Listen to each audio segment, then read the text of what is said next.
Okay, let's get started.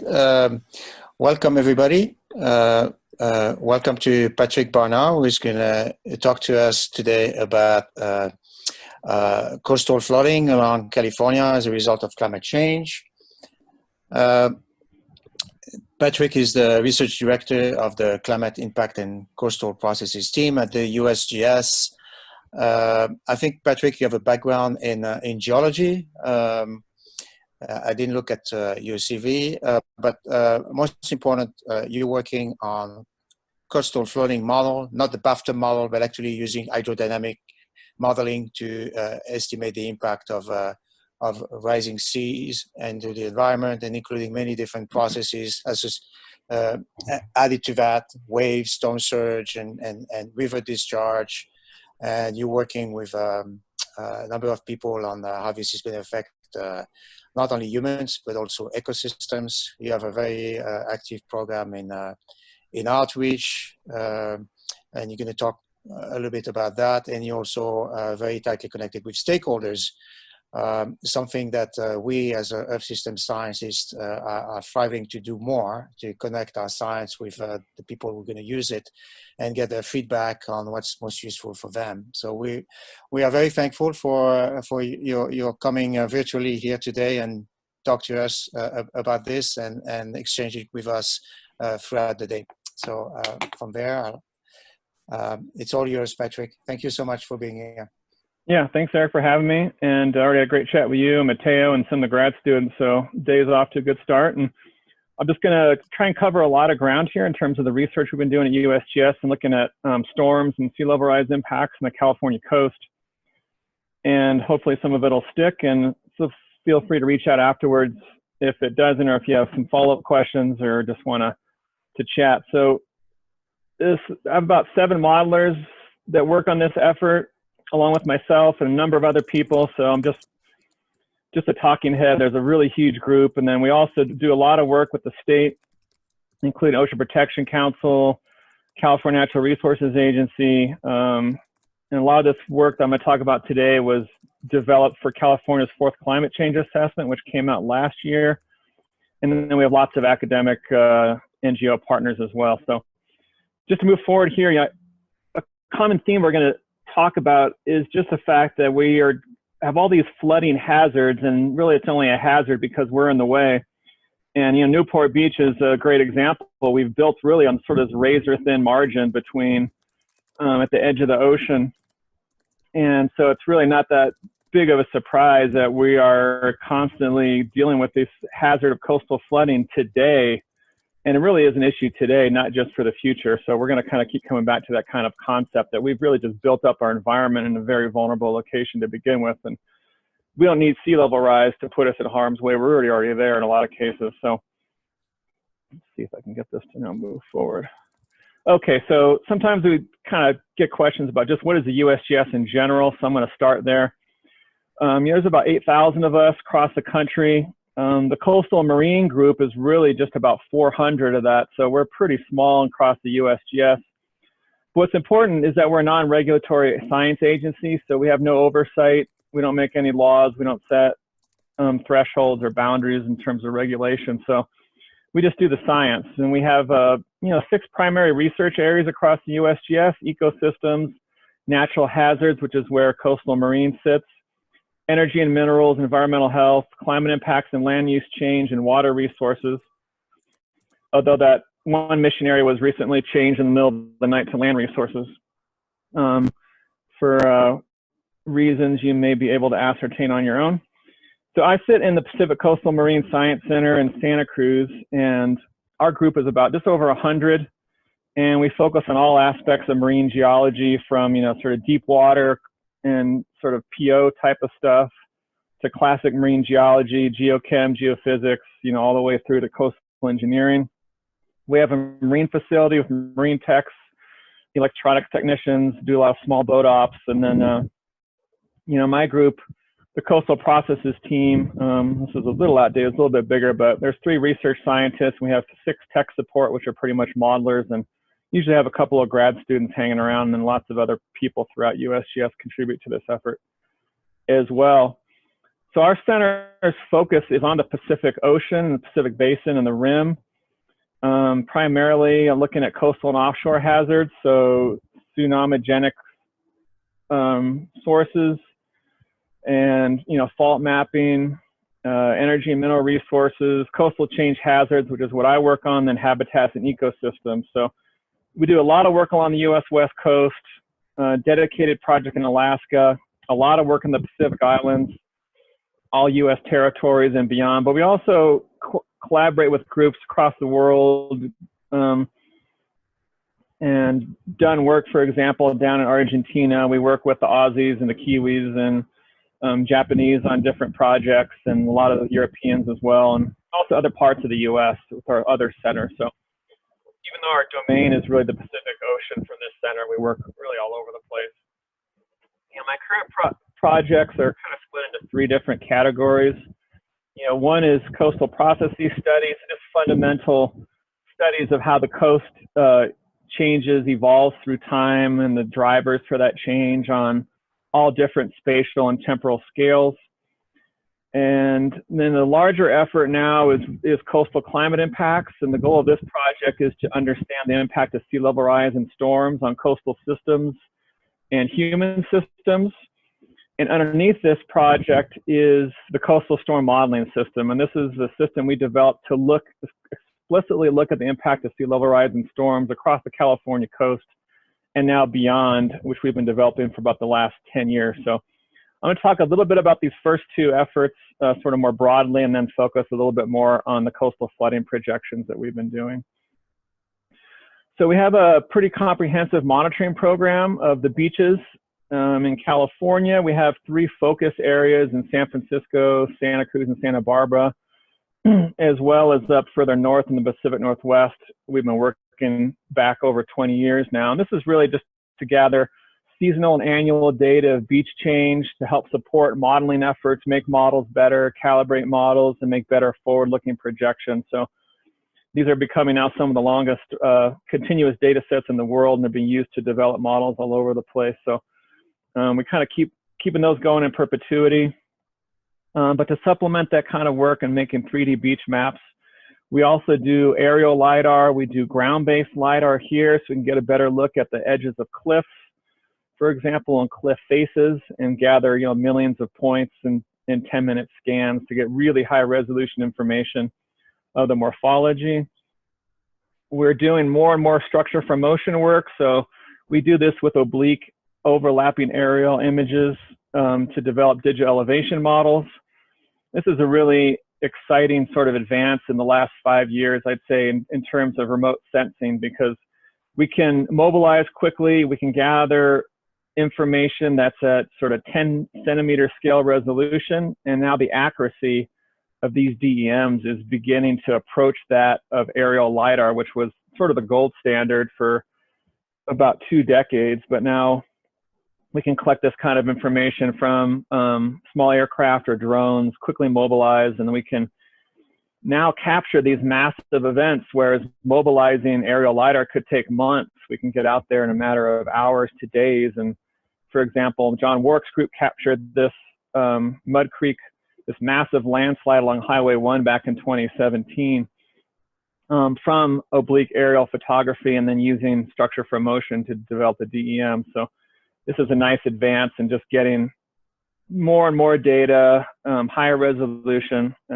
rapid mobilization. So it's a nice additional tool to the toolbox of how we monitor coastal change.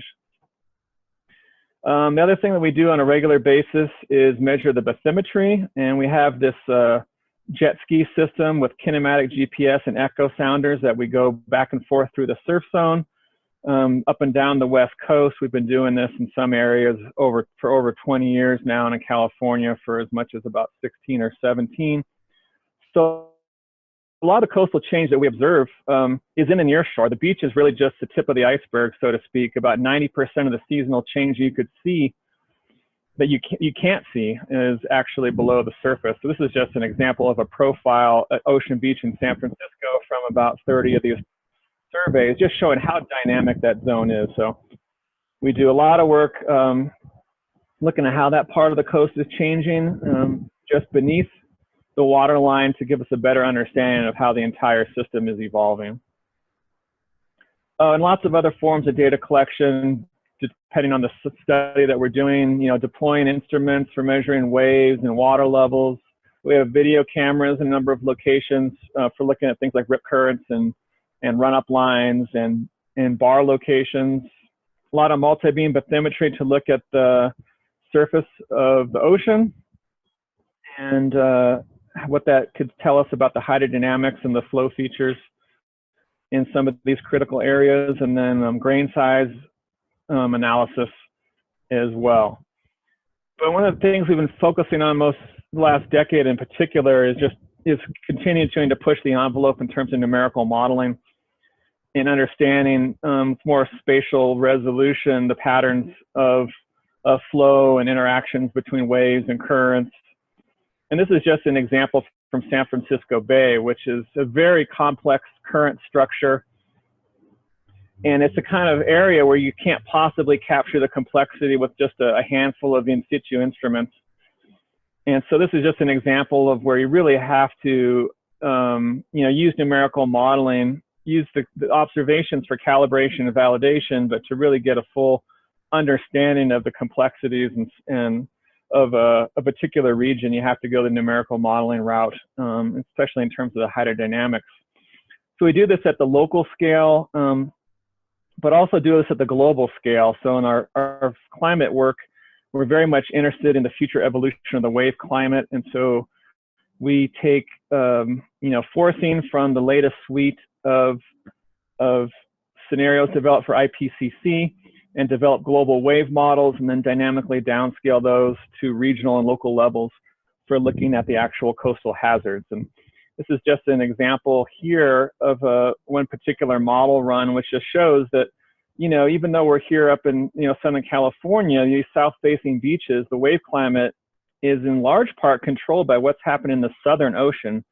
We get a lot of energy from the Southern Ocean that's expected to increase. And so this isn't just a local or a regional problem, it's a global scientific problem that has to be solved to understand what's happening in our particular local area.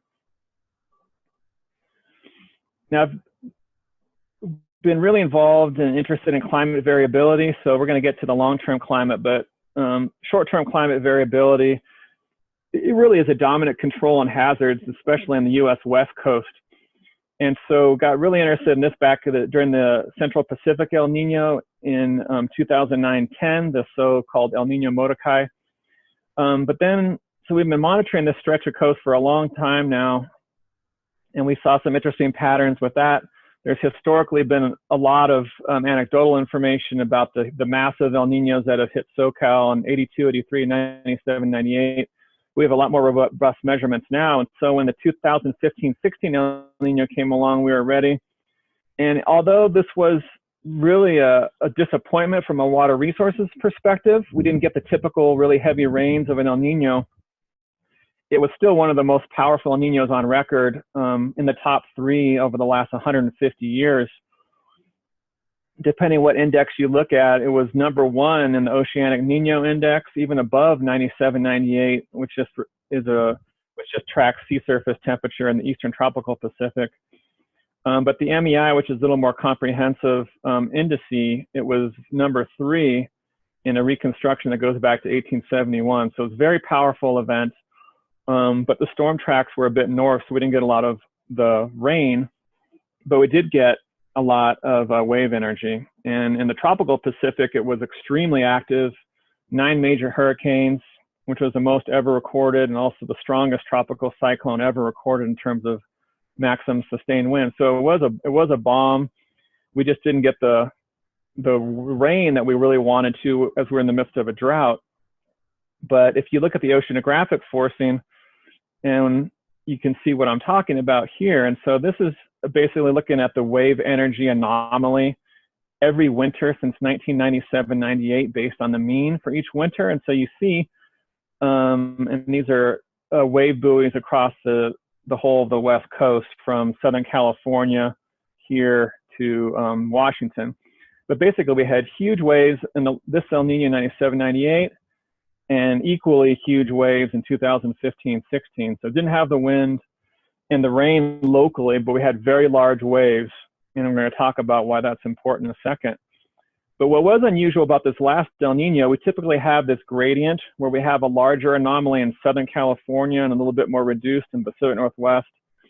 But this last El Nino, because of the storm tracks have been migrating further north over the last several decades, they didn't drop down as far. And so actually there wasn't as big of an anomaly in Southern California. We didn't get we didn't get those direct hits in that rainfall.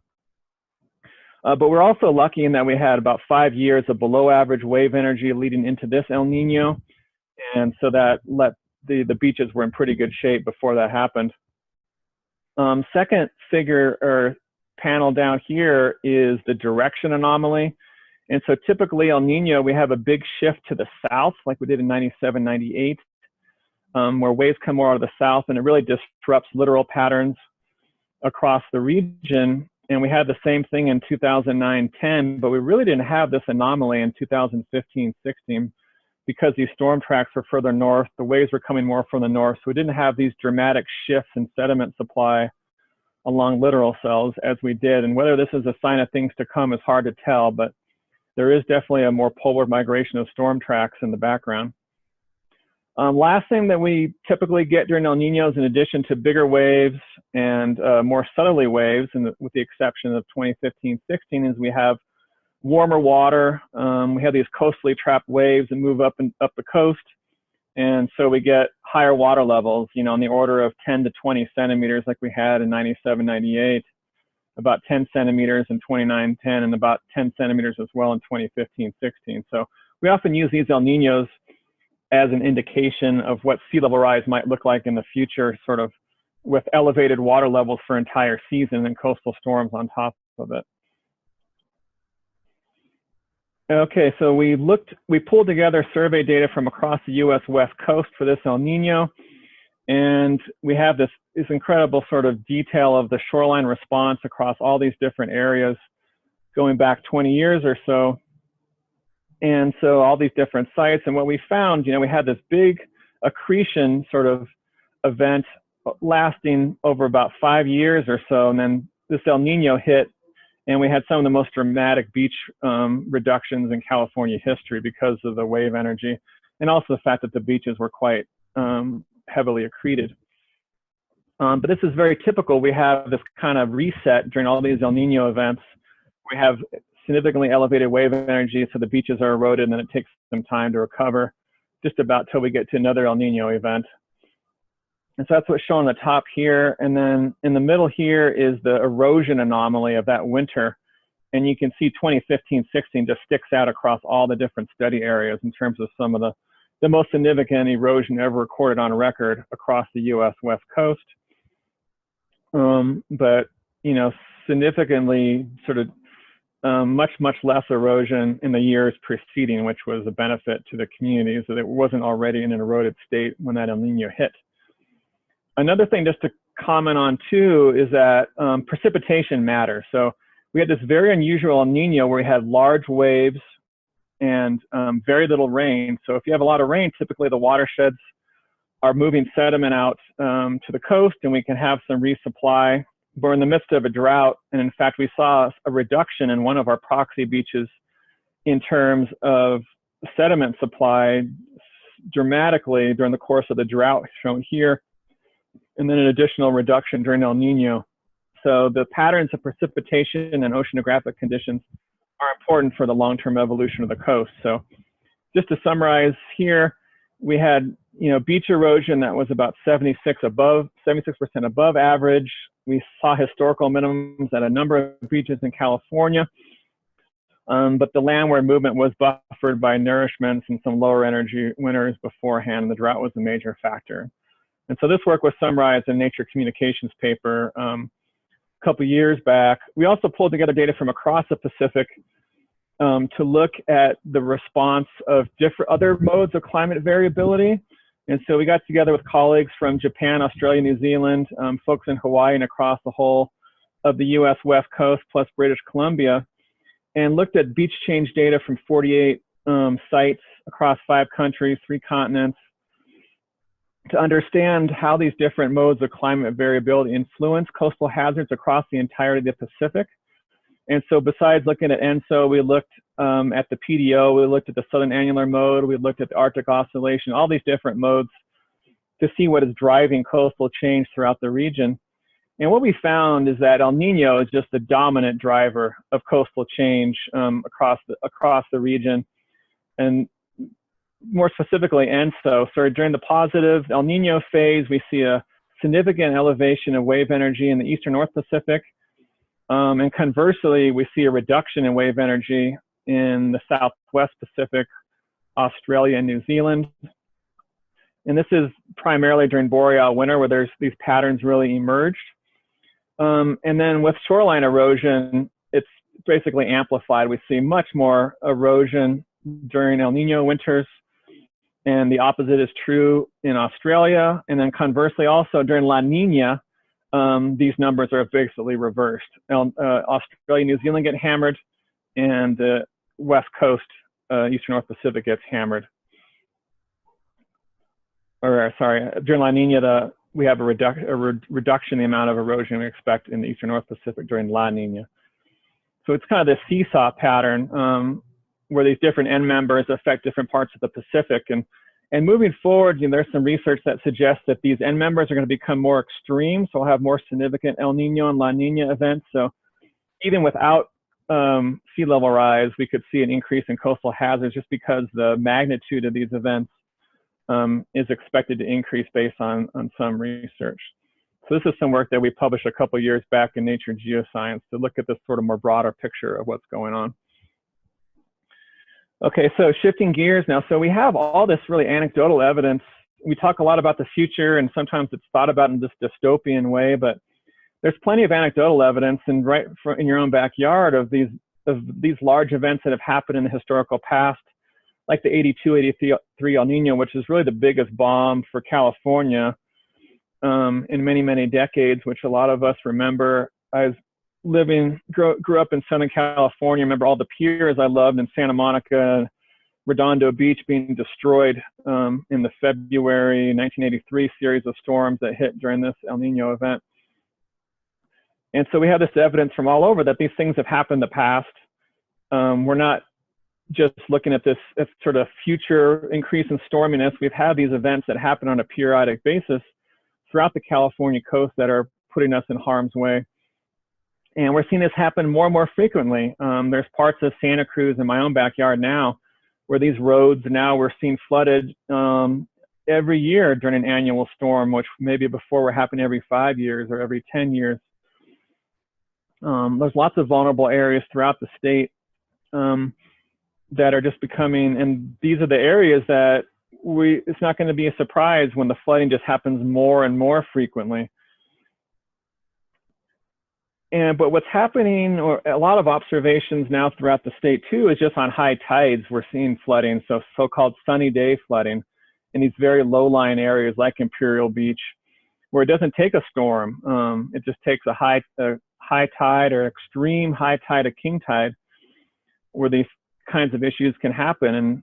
And more of this sunny day flooding, almost a decade ago now, Newport Beach, with just some long period southern swell over top the berm and caused some major issues in the region. So the point is that we're really living in a lot of areas that are already very vulnerable, places like Sunset Beach, which have been flooding on high tides for decades. And so we're just going to see an increase in the frequency and magnitude of these events as sea level rise exacerbates the issue.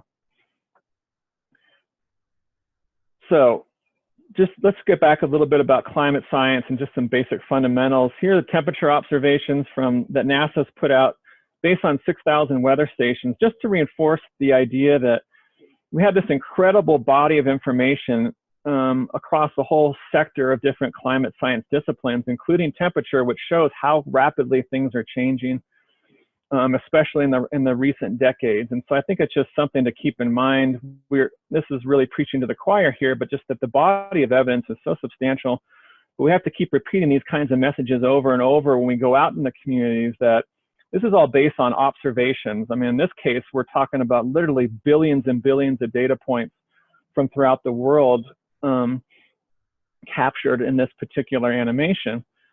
And similarly, it doesn't really matter, you know, what research group you look at, from which government, you know, the projection, the observations of temperature change are very, very similar across different survey platforms, observational networks. Doesn't matter if you're at the Met, you're NOAA, you're NASA, you know, the observations are the same. Temperature is increasing, and it's increasing more rapidly in recent decades.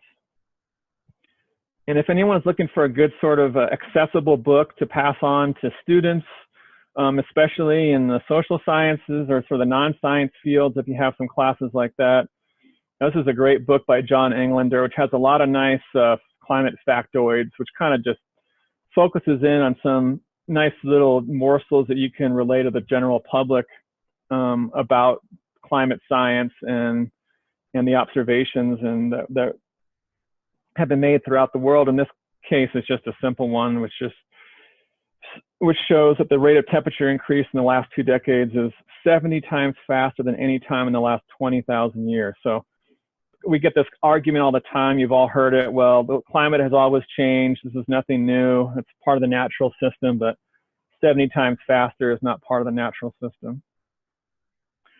So why this matters is because as the Earth warms, as oceans warm, water expands. This is the steric effect. And so we're increasing the volume of the ocean, raising sea level. The other major contributor to sea level rise is, of course, the melting of land-based ice sheets, and mountain glaciers. And these have been split about a third over the last century in terms of contributions to observed sea level rise, the steric effect, and then the mountain glaciers and the ice sheets contributing about a third each. But this is becoming more shifted toward the ice sheet contribution now, and beginning to overwhelm the steric contributions in general. There's lots of other factors in addition to this eustatic sea level rise. You know, there's ocean circulation patterns, there's local subsidence, there's terrestrial water storage, and then there's all these different time scales where these things can act in terms ocean basin configurations over many millennia, millions of years, control sea levels, the Milankovitch cycles, and then shorter term things like wind patterns, tidal patterns, storms, etc. But the bottom line, and where a lot of the attention is being paid right now, and including a lot of people in your group, you know, Eric and Matteo and many others, is the instability of the ice sheets in Antarctica and Greenland. And because there's 80 meters of stored sea level rise in those ice sheets, and that's why we're keeping a very close eye on how those are responding to warming. So moving forward, global temperatures are expected to go past 1.5 degrees Celsius above pre-industrial in just a decade or so. And this is the Paris target. The Paris target, the whole concept was to stabilize temperatures around 1.5 degrees Celsius and keep them below 2 degrees Celsius. But by all indications, as we're tracking along RCP 8.5, we're going to blast right through that within a decade or so. And from a coastal hazards perspective, the reason we actually care about this is because 125,000 years ago, we had this analog, where temperature was about 2 degrees warmer than present, but sea level rise was 8 meters higher, so about 25 feet or so. And so, what we glean from this is that, if we have 2 degrees increase in temperature, eventually, once the entire system responds, we're going to end up with about 8 meters of sea level rise eventually. It could take centuries, but we're likely to get there based on what our observations of the past. There's also the question of how rapid sea level rise can change. Most projections now, the median is for about 1 meter of sea level rise by the end of the century. But, in the very recent historical geologic past, during meltwater pulse 1A, we had 5 meters of sea level rise for 4 consecutive centuries. So we know we can get this much sea level rise in a century with much less warming. Of course, the dynamics are different. The continental ice sheets are much smaller. There's a lot we still are trying to understand, but the potential for a multi-meter sea level rise in a century is out there. Now, current state guidance is looking at a most likely range of about 30 to 110 centimeters, which is maybe a little bit low based on more recent work, but they have now placed an upper bound of 3 meters, which is a new advance just the last few years in terms of what the highest plausible amount of sea level rise that could occur. And that's what the state is asking communities to plan for as the most extreme scenario. So 3 meters of sea level rise. There's new work coming out all the time though, especially when we learn more and more about the work that a lot of you folks are doing in the Antarctic ice sheets. And what's really new in the sea level rise world is that, 2 meters used to be the upper limit that thought was beyond, it was not physically tenable to go beyond 2 meters by 2100. But we're starting to see some projects now, some research efforts, which are now putting 2 meters within the 95% confidence interval. So all these projections keep getting ramped up more and more, the more we understand about ice sheet behavior and response, which has increased significantly in the last decade, thanks to a lot of folks on this call. And especially since AR5, we've, in the observational, not just the models have improved, but this is all based on the observational record, which has shown an increased mass loss, especially in the last 4 years or so, as well. So this is clearly going to have a major impact if we have 2 meters of sea level rise, and I'll explain why. So if we kind of try to frame the problem at the global scale, there's 1 billion people soon to live within 10 meters of sea level, present day sea level right now.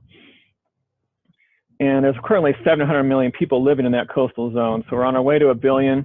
There's 32 million people on the West Coast living in coastal counties.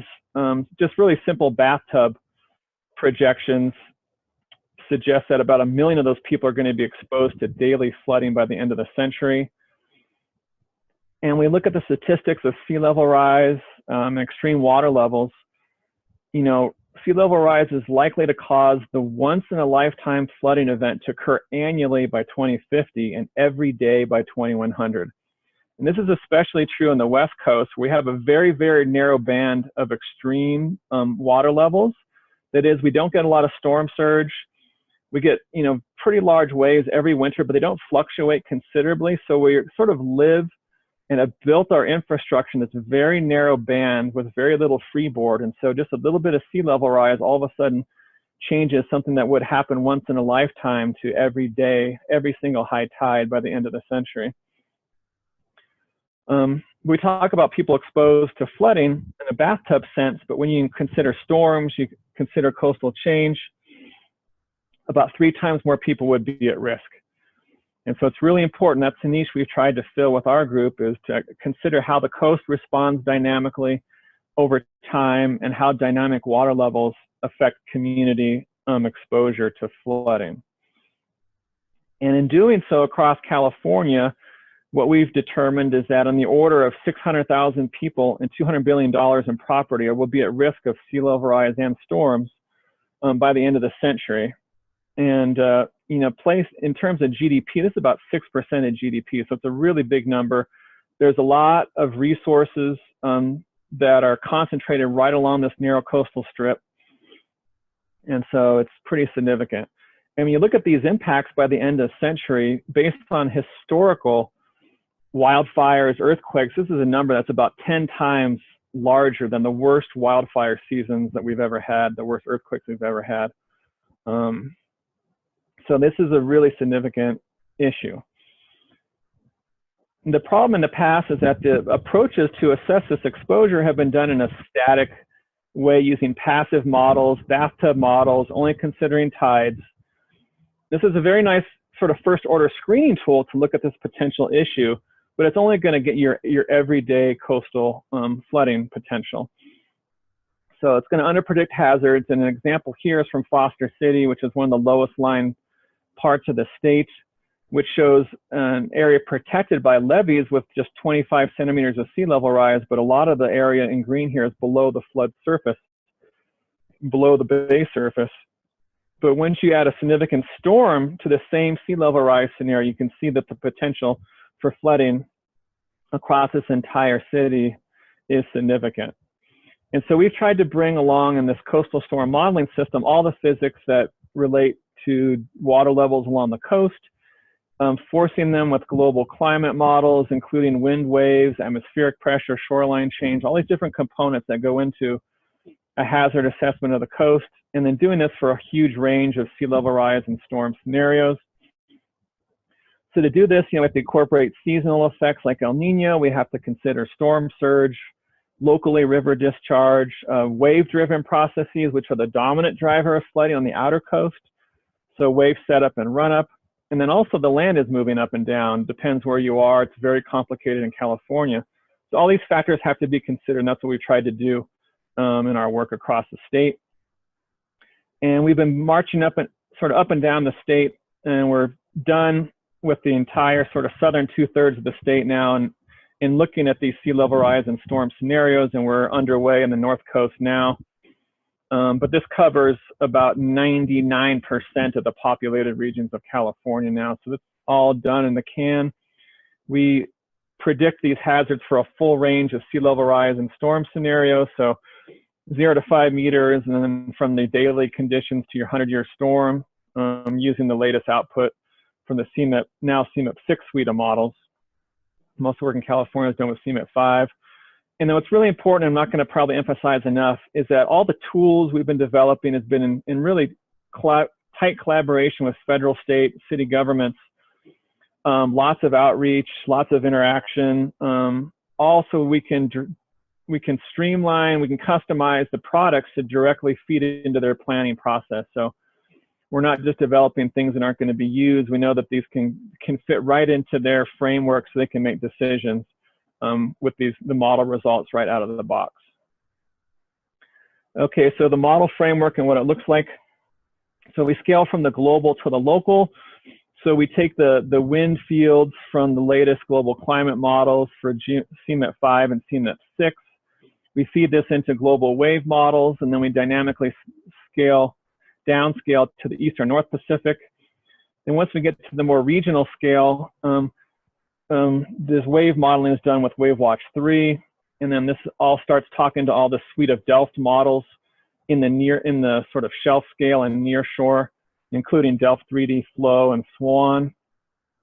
And so then we continue to downscale, bring in all the different oceanographic forcing conditions, the tides, and the water levels. And then we get scaling down to the very local level till we are modeling the physics as its finest scale is about 10 meters. And then we have a series of cross-shore models using the X-Beach model, which is a beach and dune evolution, erosion, flooding model, which incorporates wave groups, which is really the big advance that X-Beach has contributed to sort of the modeling community the last decade. So we include the infragravity energy, which is the dominant driver of water levels during big storm events on the West Coast. So X-Beach is there in the background. We're also have developed models for looking at how the cliffs evolve through time, how the shoreline evolves through time. All that gets integrated into a high-resolution DEM, and then the storm and sea level rise scenarios are placed on top of that. So there's a lot. I have a series of references at the very end if you want to dig into this. This is really sort of summarizing about 10 different papers on this one slide. What's critically important, though, in any model is having good elevation data, and so that's a big focus that we've put a lot of effort into over the last decade or so, and getting the latest LiDAR, the latest multi-beam bathymetry, weaving all this latest topographic and bathymetric data sets together so we have a seamless surface, which provides a foundation for the modeling and the flooding. Without that, all the best physics in the world isn't going to save you unless you have really good, precise, and accurate elevation data. This is just an example from Moss Landing showing that how this model progresses from offshore to onshore and resolves all these really important features, jetties and dunes, and all the complicated infrastructure within the community there at Moss Landing. And so this is kind of how the models tend to look. We have usually a coarser resolution model off on the shelf, and then in areas of interest, in this particular example, Monterey, we keep scaling to finer and finer resolution until you see in the lower left, we have a really fine resolution along the community in Monterey and Sand City down to about 10-meter resolution, where we're making our final sort of physics-based calculations and then projecting that onto a 2-meter resolution DEM. So we go from what is about 100-kilometer scale oceanographic forcing to a 2-meter flood footprint on the ground. I think it's really important also is to be really explicit about the uncertainty of these models. Just like any model, it's wrong. Then we're given a best prediction based on the physics and the observations that's calibrating and validating the model. So we want to be careful to convey to communities that what we often show is just a median projection of a particular scenario, but there's a whole range along this, like a PDF type of curve of where the truth could actually be in the end. And so there's all this model uncertainty that goes into our projections on the back end. So we have to think about, how good is the model at predicting water levels at tide stations? It has an RMS of about 12 centimeters, but there's a lot of areas that are distant from tide stations. We don't have as much confidence. So we include uncertainty on that. The accuracy of the elevation data is another major factor. And then also just the motion of the land up and down due to tectonics and subsidence in certain areas. And so for Southern California, we had a tectonic model that we used to do this. But now NASA is just beginning to release these vertical land motion maps from their sea level rise team. And this is using INSAR data. So about the last 15 to 20 years of INSAR data, thousands of basically images, and now resolving vertical land motion at about less than 100-meter scale across the California coast, which has an accuracy of about 0.5 millimeter per year in the vertical. And this has been corroborated by GPS measurements. So this is like a new resource, whereas in the past we had very coarse models. We had maybe a handful of GPS stations. Now we're getting information on vertical land motion every 100 meters along the coast. So it's a really tremendous resource to get a better understanding of how that contributes to coastal flooding. Another major component here to incorporate is future shoreline change. So we have this flooding, but the coast evolves as well. And in general, rising sea level is going to drive shorelines landward. And that's been going on forever in geologic history. The difference is now we've drawn a line in the sand. We've placed structures that are immovable. And so this is essentially this coastal squeeze concept. We're pinning the beach between the ocean, the rising ocean, and infrastructure. And so we're losing our beaches. On top of that, we're reducing sediment supply from damming and dredging, aggregate mine, et cetera. So this is all complicating the beach erosion issue in the state and globally as well. So we put Sean Batusik on this task to develop a model for looking at how the shoreline, how the beaches will evolve in the future. And what he did is used an extended Kalman filter method. So what he's doing here is this is a wave time series and then a future projection once we get to, I think in this case, it's 2010. We have all these observations of shoreline positions. And then so whenever there's an observation, all these model parameters are auto-tuned to match that data. So once we run out of data and move into a projection mode, we have a well-tuned model. Each one of these is every 100 meters along the entirety of California. And so we basically have on the order of about 10,000 tuned models based on local response to wave conditions, and we can have confidence in making a future projection. And so more on that below if you really want to get into it. And so now across California, we have these projections where the shorelines will be in the future. Just an example from Pacifica showing how that shoreline is moved landward through time. And then similarly, cliffs are also at greater risk. And you kind of think of cliffs, the base of a cliff and then waves like a hammer. The more often the base of that cliff toe is hammered by the ocean, which is going to happen more frequently with sea level rise, the more prone the cliffs are to fail and retreat more rapidly.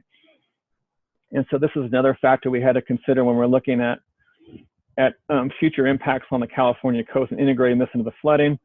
And so Pat Limber was another postdoc we had put on this. And what he did is grab all the latest and greatest cliff models from the literature, run them all in a Monte Carlo-like fashion, varying the parameters. So each model was run 100 times for every scenario. So every scenario has 500 runs for each sea level rise, And then we do a weighting based on model agreement and a 95% confidence interval. And then we see in the lower panel here, sort of the median projection and then the whole range of the uncertainty, and it gets larger and larger through time the further out you go. But this way you can kind of have these zones of where the cliff hazard will be in the future based on this model ensemble projection.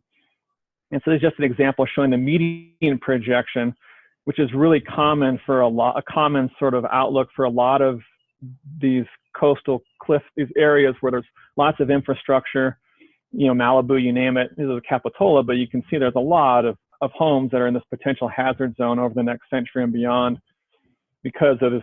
Not only are they vulnerable today, and there's issues today with cliff failures, that's what cliffs do, they fail, but the rates are going to probably double in the coming decades due to sea level rise. And so all this gets woven together into making the flood projections through the Cosmos system, and then all gets served up on this Our Coast, Our Future tool, which shows these projections for the entire, for the state outside of the North Coast, which isn't done yet. And so it's in a Google Earth type interface. You can zoom in, zoom out. You can pick whatever you want to look at. If it's the flooding, which is shown here, if it's the wave conditions, the current conditions, the storm, the duration of the flooding, the uncertainty. You pick from any of 10 sea level rise scenarios and storm scenarios, and there's lots of other bells and whistles. But what people typically do is they zero into their area of interest, such as Newport here. This is today, and as you can see, there's like parts of Balboa, which are below present day high tide, so it's shown in green, but they're not being flooded. And I should also note that Brett Sanders' group has done a lot of fine scale work in this area, and they've resolved some of the flood walls and structures that we cannot resolve here. So there's some uncertainty in this, but the bottom line is that it's a very vulnerable location. And this is just the present day conditions. And then with just 25 centimeters of sea level rise expected by mid-century or so, you know, Balboa is kind of the first highly vulnerable that is expected to flood. This is just a daily basis, daily flooding. This is one of the reasons that Newport's investing millions of dollars in beefing up their flood walls, because of that vulnerability based on a lot of the work that Brett's group has done and others. And so people typically go to their area of interest, start clicking through scenarios. Here's 50 centimeters of sea level rise for Newport.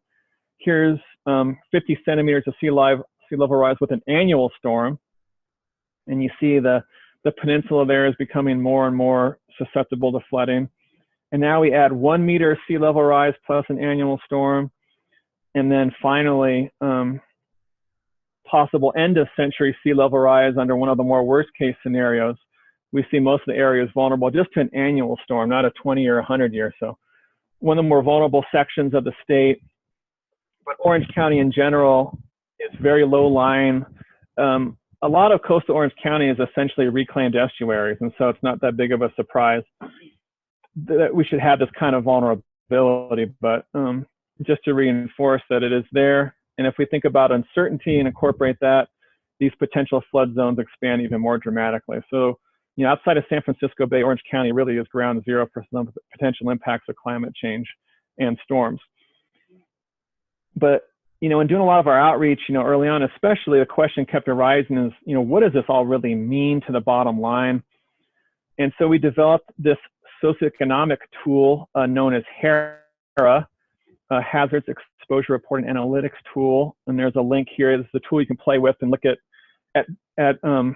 these different types of socioeconomic factors in terms of people in a flood zone, important emergency services in a flood zone, you know, amount of property, etc., across the state. So now we can look at a 2D flood map like this, and with HERA we can translate that into what it actually means to policymakers, to folks in the governor's office, to try to move the needle on maybe thinking more proactively about adaptation. And so in doing this now across California, as I mentioned at the outset, we've now identified that sort of in a worst case scenario by end of century, there's about 500,000 people in the flood zone, $200 billion in property, thousands of kilometers of roads, and, you know, hundreds of critical facilities, et cetera. So it's been a really effective way to break down data at sort of the census block, city level, county level, state level, in terms of what those impacts actually are.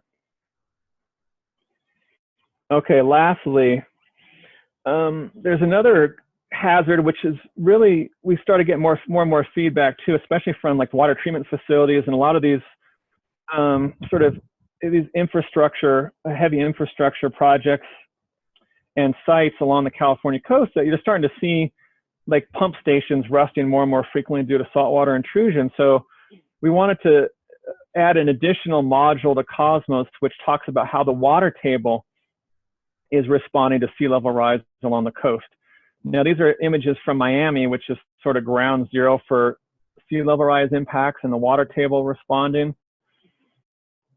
And so they're seeing areas and communities where daily, you know, there's like a perfect connection between the limestone aquifer and the ocean. And so tide comes up, water level comes up inland, communities are flooding on a daily basis. And this is not the case in California, but there are some low-lying communities that could be affected by a rising water table, you know, outside of the potential impacts of overland flooding. And so there's the basic concept is that as sea level rises, the water table, which is basically intersects the ocean at sea level, I mean, that's pretty much what controls the water table. This water table is going to respond as well. Whether it does in a linear fashion or nonlinear fashion depends on the hydrogeology. And that's something we're trying to get at in California. And so what we're about to release is a statewide map of the rise in the water table relative to the land surface across coastal California. And this is just an example here from Pacifica, which shows overland flooding from Cosmos only after about 1 meter of sea level rise in extreme storm. But already today, shown in the warmer colors here, and red is going to be when the water table intercepts the surface, there's already a very, very shallow water table in this location. And so as sea level rises about the same amount as we're shown on the left here, that water table is predicted to emerge from the surface without a storm. Just this is a daily condition of essentially turning this area into something of a swamp, which would have to be mediated by pumping or some other barrier to prevent this from occurring. But then you add 2 meters of sea level rise, you can just see what can happen in some of these low-lying communities that may be as impacted by a rising water table or more so than overland flooding. And this kind of raises the question about some of these sort of key end members in terms of how we respond to sea level. You know, if we're going to, you know, we talk about getting out of the way, elevating, blocking the sea, restoring the region, but when it comes to groundwater, we have to think constructively, strategically, whether these are going to work. Because, you know, the water table doesn't care about these coastal defense structures.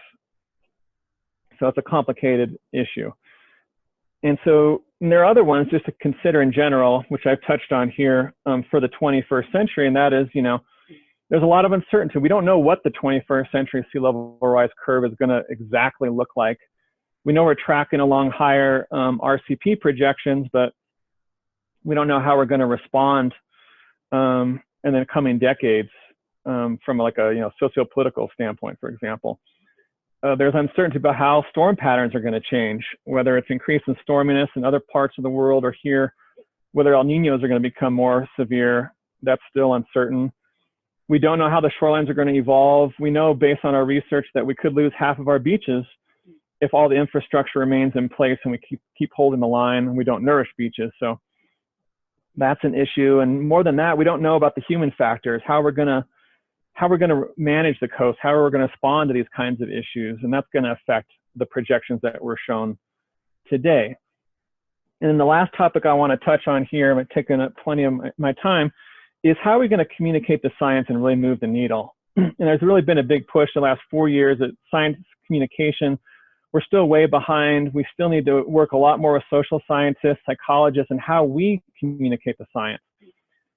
And so here's just an example of a video which we developed with some folks from Pixar for flooding in a particular region in California here at Central Coast, Capitola, which we're using, this is augmented reality here, but it can be viewed in a virtual reality setting, and it's going to be released soon. If you have some goggles, you can look at it. But this is one of these communication tools for the public to kind of give them a sense for what the future could look like and how they could be immersed in this. And so I'll just let this go for a second.